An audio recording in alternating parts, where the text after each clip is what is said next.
Hay un tema recurrente en Baja California, pero que vamos a actualizar el día de hoy con un informe legislativo 2023. ¿Cuánto cuestan los congresos estatales en México? Hay datos que revela el Instituto Mexicano para la Competitividad que sin duda son interesantes y me hacen recordar que usted recordará que hace algunas legislaturas, si nos acompaña desde ese entonces, pues tuvimos aquí encuentros y desencuentros con diputados locales a quienes cuestionamos qué hacían con tanto dinero, ¿no?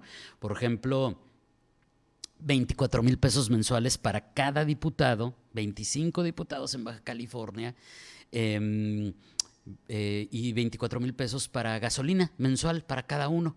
O sea, no, pues es que se tienen que trasladar. Y luego, perfecto, pero ¿por qué neta necesitas 24,000 pesos? Y neta también necesitas entregarle 24,000 pesos mensuales de gasolina a quienes viven ahí mismo en la capital del estado, en Mexicali. Y bueno, como le digo, no es nuevo, pero sí hay muchos temas que actualizar y para platicar acerca de ello y ampliarle la fotografía en la medida de lo que permita un espacio informativo como este, porque por supuesto la invitación es a que lea los reportes completos del IMCO. Le agradezco enormemente que nos tome la llamada Daniela Balbino, investigadora de este Instituto Mexicano para la Competitividad, quien trabaja en el área de gobierno y finanzas, en donde analiza principalmente el desempeño de las finanzas públicas. Fue analista de energía, investigadora de gasto público, asesora del Senado, estudió economía en la Facultad de Economía de la UNAM, tiene estudios de especialización en teoría económica por esa misma institución. Daniela, muy buenos días. Hola, ¿qué tal, David? Buenos días. Gracias por recibirnos aquí en su espacio. Al contrario, pues partamos de la parte más amplia de la fotografía. ¿Qué datos se encuentran respecto a cómo funcionan desde la perspectiva presupuestaria los poderes legislativos en las diferentes entidades de nuestro país, Daniela? Sí, claro, mira, te comparto, estos son datos que nosotros sacamos del informe legislativo 2023. Es un documento que nosotros construimos con los presupuestos que se tienen proyectados para este 2023 de cada una de las 32 entidades federativas. Y pues de ahí nosotros recopilamos los datos específicos del Poder Legislativo. Y por Poder Legislativo yo quisiera ampliar esta visión que nosotros tenemos, que solo se refiere al Congreso, pero el Poder Legislativo, por mandato constitucional, está compuesto por un Congreso, que es justamente al que tú te referías hace unos momentos, y por la Auditoría Superior del Estado o por el órgano de fiscalización o equivalente. Claro. Entonces, nosotros vemos una importancia fundamental justamente en el Poder Legislativo como contrapeso entre los poderes, el Poder Ejecutivo y el Poder Judicial, y creemos que pues así como vigilamos el presupuesto del Poder Ejecutivo, también es importante vigilar el presupuesto del Poder Legislativo. Por supuesto, sin duda. Ahora, si comparamos lo que hay en estos dos ámbitos de estudio en las diferentes entidades del país, ¿qué podríamos traer a la mesa? Nosotros vemos precisamente estos dos componentes, Congreso y auditoría, como pues estos dos grandes engranes que deberían estar funcionando de manera equilibrada para pues que todo el Poder Legislativo dé resultados y los resultados que nosotros esperamos. A grandes rasgos, el Poder Legislativo de parte del Congreso tiene dos componentes, que es el técnico y el político, y de parte de la auditoría, pues el componente técnico.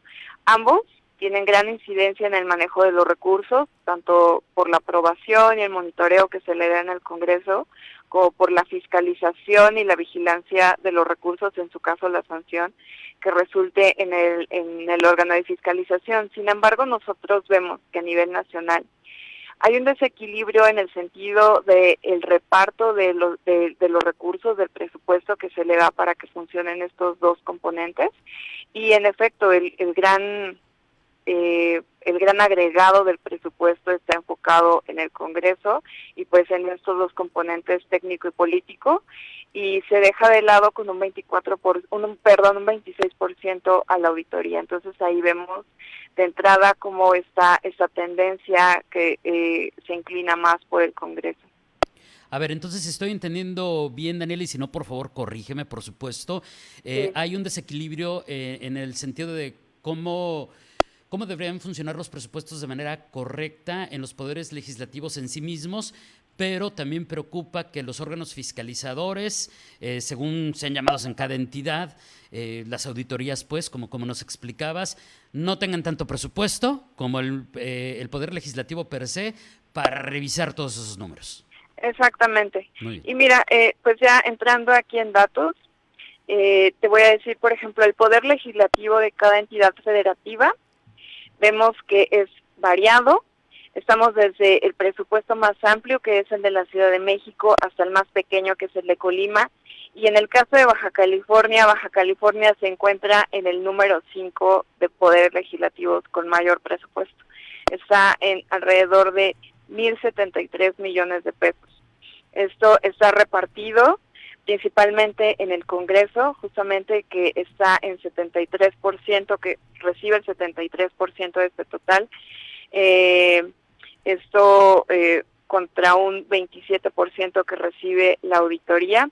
Entonces, este reparto de 73, 27, pues sí queda un poco alejado del balance que nosotros recomendamos, que es de 50-50, en el que solo entidades como San Luis Potosí y Coahuila se acerca, que tienen una proporción justamente, como dirían, de mitad y mitad. No es el caso de Baja California. Muy bien. Ahora, también entiendo que hay pues esta situación en la que es difícil, Daniela, determinar pues cuánto realmente es eficiente desde la cantidad de diputados en cada congreso en función de su representación geográfica y demás, y por lo tanto el presupuesto que de ahí se debe derivar. Y esto, me imagino, es sumamente complejo poderlo determinar, ¿no? Sí, claro. Nosotros, de hecho, aquí especificamos que como tal no existe un presupuesto ideal, porque cada congreso tiene sus necesidades, y de hecho nosotros hacemos un comparativo con el Congreso de Chile, que es un congreso nacional con 155 representantes.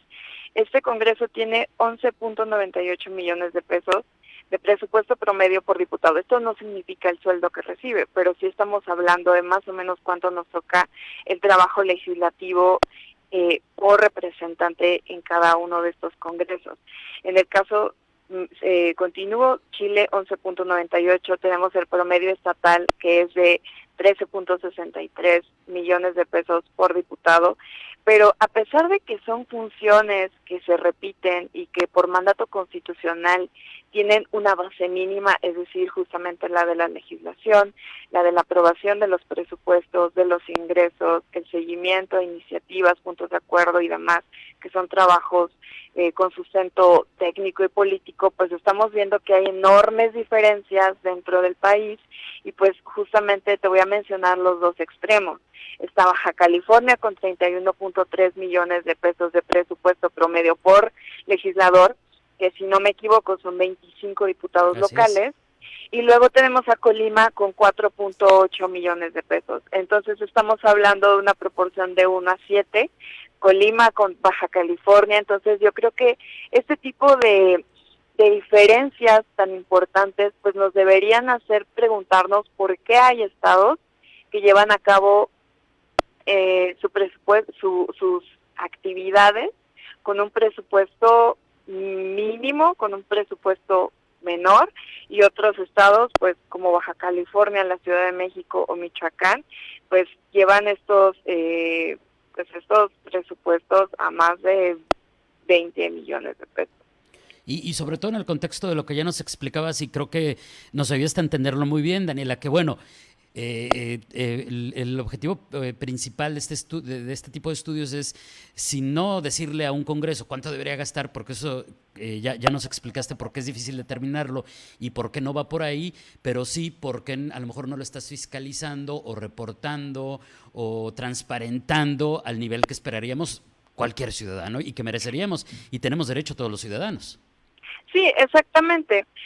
Parte justamente del órgano de fiscalización no solo es esta revisión exhaustiva del Poder Ejecutivo, que tiene el grueso de los recursos, sino también los recursos del Poder Judicial y los recursos del mismo Poder Legislativo, es decir, por ejemplo, al Congreso. ¿Qué está pasando con ese dinero?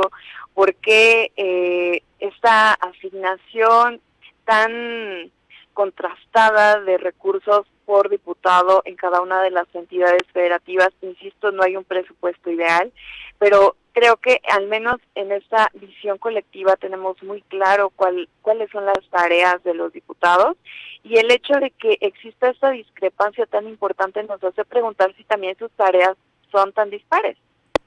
Claro.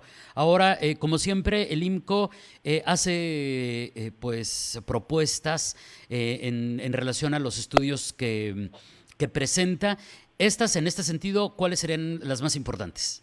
Pues mira, yo primero te voy a mencionar los riesgos que nosotros detectamos, Muy bien. así de manera muy breve, que justamente si no hay un cumplimiento del poder legislativo en todas sus tareas, si no las lleva a cabalidad, existe un problema de falta de contrapeso y vigilancia de otros poderes, como yo te mencionaba, el ejecutivo y el legislativo, una ausencia de estudio y discusión del presupuesto, es decir, que a veces parecería que son unas oficialidades de partes, que solo se llega el proyecto y se vota. Yo creo que es importante priorizar las necesidades que tiene una entidad federativa, y para eso es esta discusión del presupuesto. La otra es la falta de monitoreo del gasto, la ausencia de fiscalización y recuperación de recursos y por supuesto de sanción. Y otra que me parece muy importante en este punto número 1, la falta de contrapeso, es esta falta de iniciativa que tienen los congresos para llamar a comparecer a los funcionarios públicos. Entonces, para esto nosotros proponemos que se establezcan dentro de las constituciones políticas de las entidades federativas que tiene que haber una estructura muchísimo más rígida, muchísimo más estricta para llamar a convocar a los funcionarios públicos, crear apartados en las páginas de los congresos locales en donde se pueda consultar justamente esta transparencia presupuestaria de los congresos, porque a veces solo se tiene de manera general, pero no sabemos de manera exacta en qué se ocupa, porque cada diputado pues tiene comisiones diferentes, actividades diferentes, pero es importante darle seguimiento a ese presupuesto. Y por último, también establecer de manera obligatoria la vinculación y el involucramiento de los diputados para este proceso de las finanzas públicas que tiene a cargo el Poder Legislativo. Perfecto. Daniela, te agradezco enormemente este tiempo que nos ayudes a entender estos temas. Antes de despedirnos, te pediría que nos compartas para quienes nos ven y nos escuchan y que quieren conocer más de lo que es el IMCO, de estos estudios del trabajo legislativo en nuestro país y otros que han presentado recientemente, ¿cómo los pueden encontrar? ¿Redes, páginas? Sí, claro. ¿Dónde los hayan? En el área de finanzas públicas pueden encontrar nuestros estudios sobre ingresos, gasto, deuda, transparencia y demás de las entidades federativas y de la federación en imco.org.mx y en nuestras redes sociales como IMCO.org. Perfecto. Daniela, muchísimas gracias. Un abrazo a la distancia. Excelente martes. Gracias, excelente martes. Hasta luego. Gracias, es Daniela Balbino, investigadora del Instituto Mexicano para la Competitividad, con este informe legislativo 2023. Ojo, dijo algo súper importante que creo que vale la pena resaltar para ponerlo sobre la mesa y seguir tratando el tema.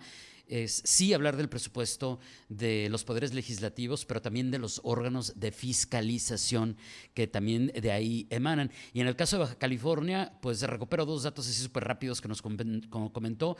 Baja California está en el 5º lugar a escala nacional en materia presupuestal, pero al mismo tiempo, en cuanto al costo del trabajo legislativo en el Congreso de Baja California, es el estado con mayor presupuesto por número de diputados, 31.3 millones de pesos, porque aquí tenemos 25 diputados, cuando, por ejemplo, la Ciudad de México, que es quien le sigue, tiene 25 millones. Entonces, ahí datos que contrastan súper interesantes.